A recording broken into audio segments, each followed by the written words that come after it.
Yo, what is going on YouTube? It is your boy GZTV, and we are here to review a movie that was genuinely pretty fucking scary. Like, it leaves you with a sense of paranoia, and it's kind of fucking creepy. Like every time I think of this movie, I just get the fucking chills. I just get super paranoid. But we're here to talk about the 2015 American found footage supernatural horror film written and directed by Stephen Cognetti and produced by Joe Bandelli, which is House LLC. And there's a really funny story on the channel within the comment section. Someone actually recommended I watch this, and I already had it lined up for the Scratch It poster, so I knew it was going to be good. I knew it was going to leave an impact on me as a horror movie fan. So let's get into the plot. We're going to talk about everything that happened, and then we can quickly give a review. So let's go. So this is a very weird presentation. It's very unique, I think, compared to a lot of horror films, even other found footage films. It's presented as a documentary investigating an unexplained accident at an abandoned hotel in the town of Abaddon in Rockland County, New York, that was set up as a haunted house. And I do believe Abaddon, I think they just named it Abaddon to creep people out, because obviously that has like satanic meanings to it. But yeah, they set this abandoned hotel up as a haunted house. Things go awry, and this movie is kind of like attempting to explain, because it's still kind of unexplainable. And it would be kind of cool, because I know there's other movies in this franchise. I think it would be kind of cool to check those out, but I don't know. But 15 people, including the first group of attendees and the members of the Hell House company that opened the attraction, died in what authorities decreed as an unknown malfunction. We're not really sure. Something bad happened. Something inexplainable happened in the Hell House, in the haunted house, that led to a bunch of people dying. So the documentary crew, led by producer Diane Graves, interviews people familiar with the case and find rumors of something supernatural behind the tragedy. At first they think it's like some sort of attraction, some sort of little mechanism within the haunted house that just goes terribly wrong. But then they realize there could be something, otherworldly kind of, affecting this place in a way. So the crew tracks down the sole surviving member of the Hell House staff, Sarah Havel, who provides them with footage shot in the lead up to the tragedy. So yeah, that's really nice for them. That's really good evidence. It can push the case forward. So yeah, it's obviously really good for them. So they take that, they use it, and they're looking through it, and that's what you see throughout the film. So Havel's tapes document the company's arrival at the Abaddon Hotel as they set it up for Halloween. Obviously, they're trying to get the electricity to work. This is like a super duper old building and whatnot. Each employee experiences unexplained events, but Alex, the CEO of the company, is determined to open the attraction. He wants this. He wants the money. He doesn't give a shit. He's pretty much selling his soul here. Despite how fucking fucked up this area is. And it's like, this is an actually haunted house. Like, there's some very malicious history behind this hotel, this abandoned place.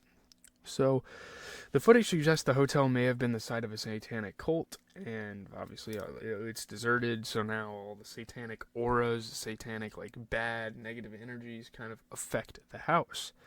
So, despite the disturbances, the Hell House group dismisses the activity and opens the attraction. I mean, this is mainly Alex's decision, because he doesn't want to have any concerns. He just wants to open the fucking thing up, which is obviously a really dumb move, and it ultimately leads to just this terrible, terrible tragedy, which takes place 2009 Halloween. This is made up, by the way. This isn't based on a true story. I know we've watched movies on this channel that are based on true stories, but this is not one of them. So, yeah, all of the guests and company crew are attacked by supernatural beings, and 15 people are killed, and it is very inexplainable what is happening here. Obviously, there's some symbols and some concerning wall art in the basement, and that's where everything really goes down, but yeah. So Sarah, who was interviewed by the documentary crew in a nearby hotel, asked for a break from filming. So this is after she lets them look at all the tapes and pretty much the whole events of the Abaddon Hotel unfold. So she wants a break. She tells Diane she will be in her hotel room 2, see if the team has questions. So she also suggests the crew should break into the Abaddon to see for themselves what happened inside, because she doesn't want to go back there. This is obviously a very traumatic event for her, and she doesn't want to go back there and have to retell these people what the fuck happened. So Go see for yourself. So, soon after, Diane attempts to leave a message at the hotel reception desk for Sarah, but reception informs her that no one under Sarah's name is registered as a guest, and there is no room at 2C at that hotel. And at this point in the film, you can kind of know, you know exactly what this means. Is she is staying in Hotel Abaddon. She's staying in House LLC. Because I guess maybe she's been held captive there by these spirits, by these beings. We don't know. It's very hard to explain. So Diane and her cameraman decide to visit the Abaddon Hotel site, which is obviously a fucking terrible mistake. Mitchell, a member of the documentary film crew, stays behind to catalog Sarah's footage. So he sees something that deeply disturbs him, but is hidden from the audience, and tries to call Diane, but cannot get through. Again, just kind of trying to hold this mystery aspect to it, and I think that's like a really good concept, a really good idea that they did, but yeah, obviously, I think in the later movies they're going to try to uncover that, maybe? I'm not really sure. So, Diane and her cameraman break in and see the aftermath what unfolded that night. There's obviously, like, chairs and still, like, mannequins, because obviously after this shit happened, no one went back into this place, or at least we think. It is very deserted. There's nothing left. There's no sense of humans in there until they find something absolutely insane. So... yeah, so they go to the second floor where they see a room labeled 2C, the same room Sarah said she was staying in. So now they realize, okay, this is the revelation. It's like, okay, she's fucking here, which is fucking scary as shit. When they enter the room, they find Sarah sitting with her back to them, obviously, like any other, like, supernatural horror film. It's like the character sitting there acting very, like, distraught and very confused and dazed or something. So, yeah, Diane and her cameraman try to flee, but are attacked by ghoulish Sarah and other ghostly figures, so they get killed, I'm pretty sure. So it is revealed that what Mitchell saw was a possessed member of Hell House killing Sarah. She has been dead the whole time they had been speaking to her, and there were, in fact, no survivors. So that's kind of fucking weird, and it really doesn't make sense in the sense of, like, realism. I know this is a movie, I know they can kind of twist reality, but, like... it really didn't make sense how this movie ended, but let's kind of get into the review.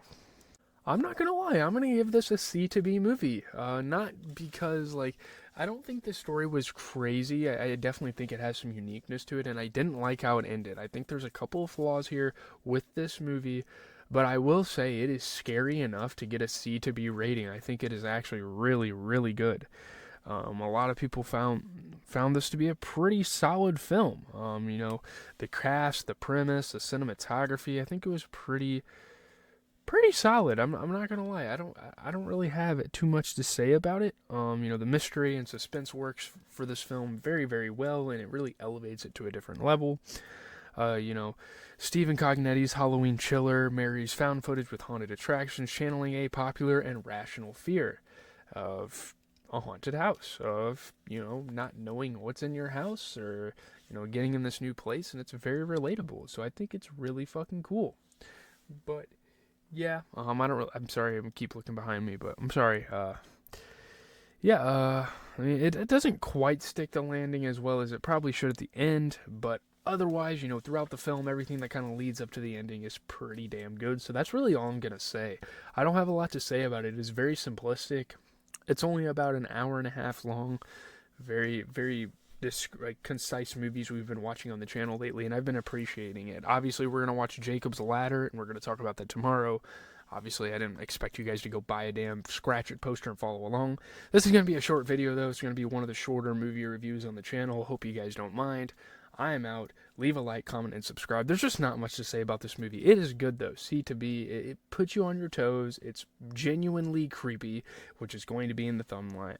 Or maybe not in the thumbnail, but you get what I mean. It is super scary. Like, I was closing my eyes. I was grimacing. I was wincing. I was like, oh my god, what the fuck is happening here? And the found footage from Mitchell was probably one of the most scary things of all. There's a lot to appreciate about this movie. Sorry about that, but I'm out, guys. Peace.